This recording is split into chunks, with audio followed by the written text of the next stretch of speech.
বিশ্বনবী বলেন, আমার মায়েরা খেয়াল করে শুনুন, বিশ্বনবী আপনাদের উদ্দেশ্য করে বলেন, আল মারআতু ইযা সাল্লাত খামসাহা ওয়া সামাত শাহরাহা হাফিজাত ফুরুজাহা আতাআত বা'লাহা ফালতাদখুল মিন আইয়ি আবওয়াবিল জান্নাতি শাআত। বিশ্বনবী বলেন, ও রমণীরা, ও নারীরা, যে সমস্ত নারী এই চারটা কাজ করবে, এই চারটা কাজের গ্যারান্টি দিবে, তাদেরকে জান্নাতের 8টা দরজার গ্যারান্টি দেয়া হবে। কি চারটা কাজ? এক নাম্বার, আল মারআতু ইযা সাল্লাত খামসাহা, যে নারী 5 ওয়াক্ত নামাজ পড়ে। কি করে?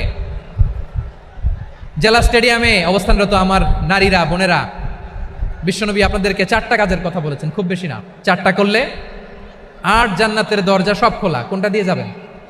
যেটা দিয়ে মনে চায়। 1 নাম্বার 5 ওয়াক্ত নামাজ। আমার বোনেরা জোহরের নামাজ পড়তে পড়তে এটা আসরে নিয়ে যায়, আসর পড়তে পড়তে এটা মাগরিবে নিয়ে যায়। এরকম আসরে নাই? লালমনিরহাটে হয়তো নাই। আমার বোনেরা এটা করবেন না।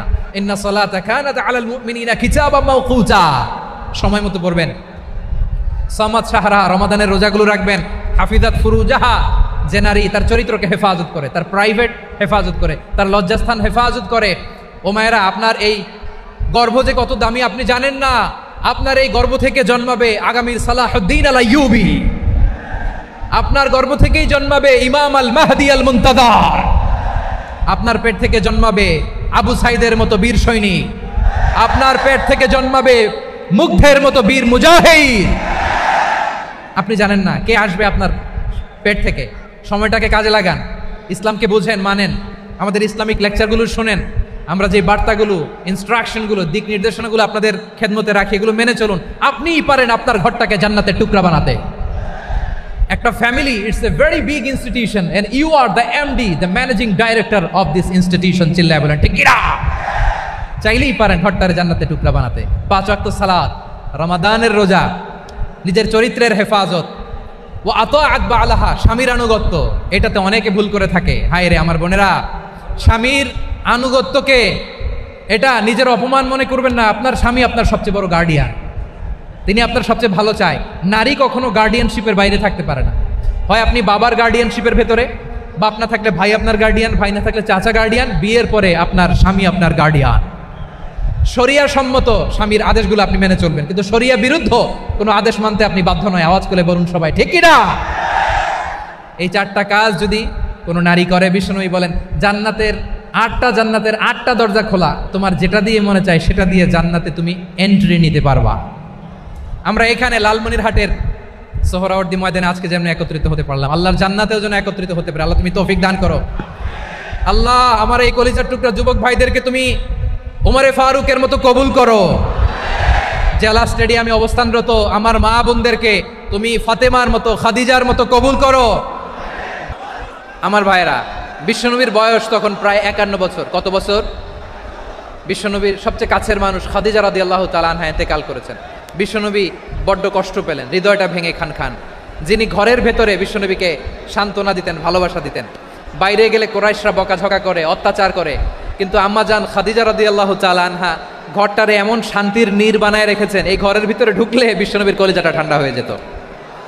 এজন্য রব্বুল আলামিন বলেন, খাদিজা, ও আমার বান্দি খাদিজা, জান্নাতে এমন স্পেশাল একটা ঘর আমি তোমার জন্য রেডি করে রেখেছি। ওই ঘরের মধ্যে কোনো আওয়াজ নাই, ওই ঘরের মধ্যে কোনো নয়েজ নাই, ওই ঘরে কোনো বিশৃঙ্খলা নাই।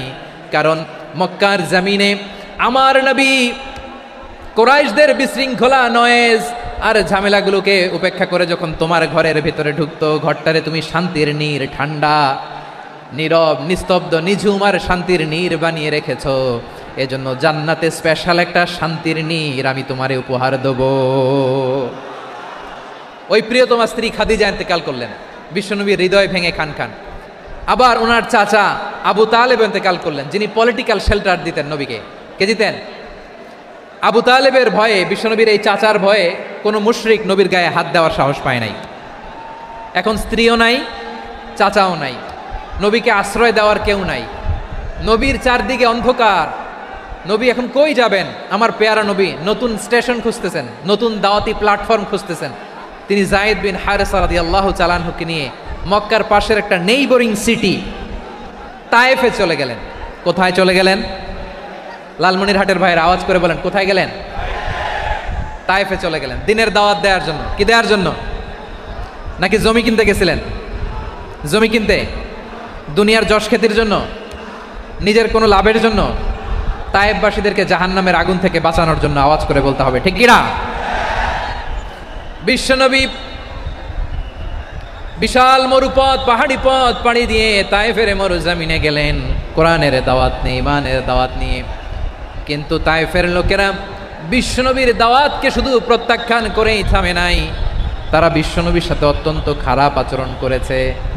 বিশ্বনবীকে শারীরিকভাবে হেনস্থা করেছে, আমার নবীকে শারীরিকভাবে অত্যাচার করেছে, আমার পেয়ারা নবীর গায়ে পাথর মেরেছে, বিশ্বনবীর গা বেয়ে ঝরঝর করে রক্ত ঝরেছে, নবী জামিনের মধ্যে লুটিয়ে পড়েছেন, আবার মেরেছে, আবার নবী হাঁটতে শুরু করলেন, পেছন থেকে আবার মেরেছে, আবার নবী রক্তাক্ত হয়ে জামিনের মধ্যে লুটিয়ে পড়লেন, আবার মেরেছে। বিশ্বনবীর মতো এত সুশ্রী মানব, বিশ্বনবীর মতো এত শুভ্র মানব, বিশ্বনবীর মতো এমন চমৎকার দেহাবয়ব দিয়ে রব্বুল আলামিন কাউকে বানান নাই। এরকম চমৎকার মানুষটাকে তারা তায়েফের ওই জামিনে রক্তাক্ত করেছে। বিশ্বনবী দুনিয়ার কোনো স্বার্থের জন্য সেখানে যান নাই, নিজের কোনো লাভের জন্য, প্রাপ্তির জন্য যান নাই, তায়েফবাসীদের জাহান্নামের আগুন থেকে বাঁচাতে গিয়েছেন, ঠিক কিনা বলেন? খে না খে দিনী প্রচারের কাজে নিজেকে দিয়েছ বিলিয়ে, তায়েফের কাফিরেরা চিনল না সে আলো, দুষ্ট ছেলেদের পিছু দিল লেলিয়ে, পাথরের আঘাতে ক্ষত বিক্ষত হয়ে সারা শরীর থেকে রক্ত ঝরে। হে রাসূল তোমাকে ভুলি আমি কেমন করে, হে রাসূল তোমাকে ভুলি আমি কেমন করে। পারেন না আপনারা?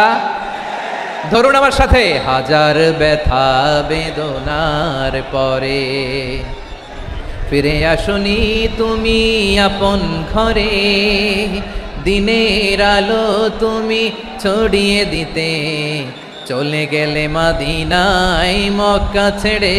হে রাসূল তোমাকে ভুলি আমি কেমন করে, হে রাসূল তোমাকে ভুলি আমি কেমন করে, ঠিক কিনা বলেন?